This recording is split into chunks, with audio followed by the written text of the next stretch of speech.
یہ یاد رکھیں ناظرین کرام، آنکھیں بھی نعمت، زبان بھی نعمت، کتنی بڑی یہ نعمتیں ہیں۔ جو شخص آنکھوں سے محروم ہے، بظاہر اس کے لیے یہ دنیا، یہ کائنات، یہ سب کچھ کیا ہے، یہ اس کے لیے تو ایک اندھیرا ہے، وہ تو محروم ہے ان چیزوں سے۔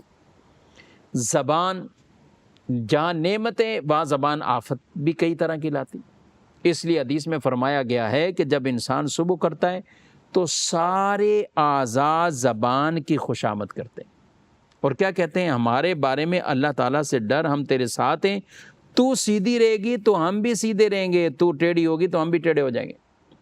قصور زبان کرتی ہے لیکن تکلیف بعض اوقات پورے جسم کو پہنچ جاتی ہے۔ یہ اعضاء زبان سے کہتے ہیں۔ اس زبان کو امن میں رکھنا ہے، اس زبان کو اپنے کنٹرول میں رکھنا ہے تو ہر طرف امن ہی امن ہوتا ہے۔ لیکن یہی ایک زبان ہے۔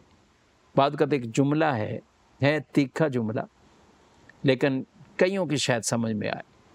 کہتے ہیں کہ زبان میں کوئی ہڈی نہیں ہے، مگر بعض اوقات یہی زبان ہڈیاں توڑوا دیتی ہے۔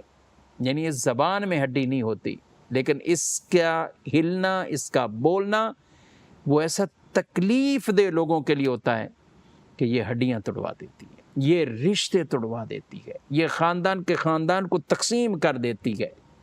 جو بولنے میں سکون والا ہے، کہتے ہیں پہلے تولو پھر بولو، ایک چپ سو سکھ، یہ روایات کے خلاصے ہیں، تو پھر اسے کوئی نقصان نہیں پہنچے گا۔ لیکن بول کر پچھتانے والے یہ آپ نے بہت دیکھے ہوں گے، بول کر پچھتائے مگر نہ بول کر پچھتانے والے یہ نہیں دیکھے ہوں گے۔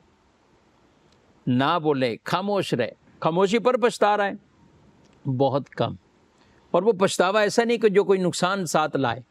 ہاں بعض اوقات ہوتا ہے کہ یہ میں اس کو جواب دے دیتا، میں جواب دیتا ہوں، افسوس ہو رہا ہے کہ میں نے جواب دیا کیوں نہیں۔ ارے جواب دیا کیوں نہیں؟ بعض اوقات آپ کا جواب نہ دینا ہی بہتر تھا اور فائدے میں تھا، بھلے اب پچھتاوا ہو رہا ہے لیکن فائدہ ہے، کئی جھگڑے ختم ہو جائیں گے، ایک دو جملے تیکھے نکلتے ہیں، گھر کے گھر ٹوٹ جاتے ہیں۔